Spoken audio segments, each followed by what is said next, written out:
Polikistoz zamanı arıqlamaq niyə bu qədər çətindir?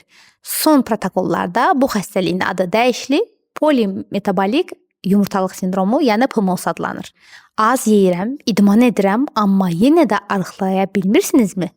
Əziz xanımlar, PCOS-dan, yəni polikistozdan əziyyət çəkən xanımların əksəriyyətinin bəlkə ən çox eşitdiyi cümlə və dediyi cümlə budur.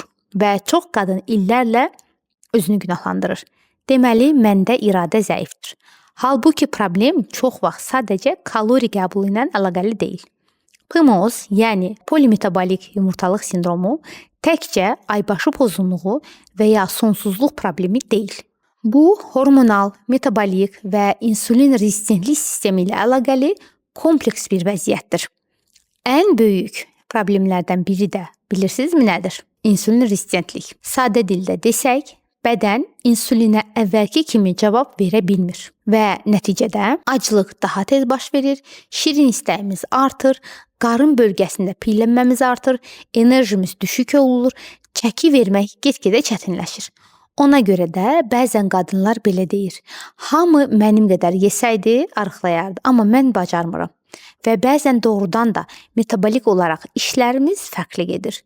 Bir də burada hormonal tərəf də vardır.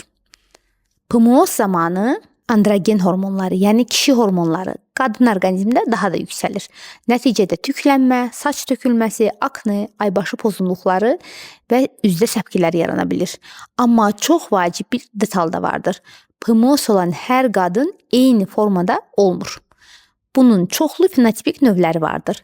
Bəzilərində əsas problem insulin dirəncidir, bəzilərində stres, yuxu pozğunluğu, kortizol və digər hormonal faktorlar daha ön planda olur. Ona görə də sosial şəbəkələrdə müalicəsi və müalicəvi məsləhətlərin istifadəsi daha təhlükəlidir. Çünki hər PMOS pasiyentinə yanaşma fenotipik tipdən asılı olaraq fərqlidir. Son illərdə niyə semaglutid preparatları, yəni arıqlama iynələri PMOS-da diqqət çəkir? Çünki araşdırmalarda göstərilir ki, qadınlarda iştahın azalması, insulin dirəncinin yaxşılaşması, qarın piy kütləsinin azalması, aybaşı siklinin normallaşması və hətta ovulyasiyanın, yəni yumurtlamanın bərpası müşahidə olunub. Bu isə çox vacib bir məqamdır. Çünki məqsəd sadəcə pasiyentin arıqlaması deyil. PMOS uzun müddətli nəzarətsiz qalanda tip 2 diabetə, yağlı qaraciyər xəstəliyinə, ürək-damar risklərinə, sonsuzluq ehtimalına gətirə bilər. Yəni bəzən verilən çəki gələcəkdə ağırlaşmaların, ciddi fəsadların qarşısını almağa yardımcı olacaqdır. Amma burada bir şeyi açıq demək lazımdır. Arıqlama iynələri kimi tanıdığımız semaglutid və törəmələri hər PMOS pasiyenti üçün uyğun deyil.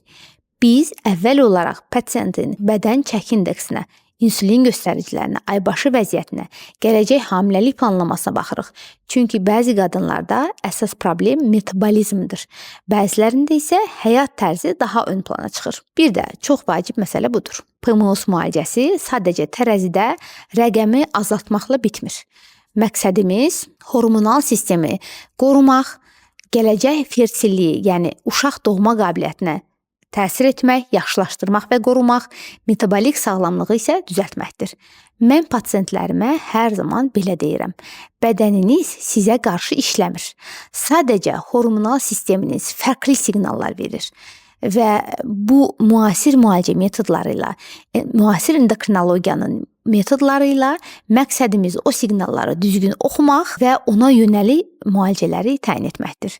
Unutmayaq ki, PMOS-u olan qadın sadəcə tüklənmədən, aybaşı pozğunluğundan, çəki problemindən şikayət etmir. Bəzən illərlə özünə inamın itməsindən, yorğunluğun, emosional yükün artması da işin içində olur. Ona görə də müalicə kompleks yanaşılmalıdır.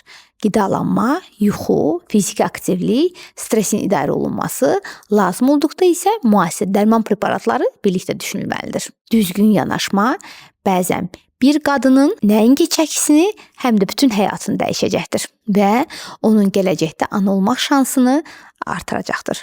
PMOS-la bağlı sizi ən çox narahat edən simptomlar və ya əlamətlər hansıdır? Bunları şərhlərdə yazın. Kanalımıza abunə olmağı, videonu bəyənməyi və paylaşmağı isə unutmayın. Özünüzə yaxşı baxın.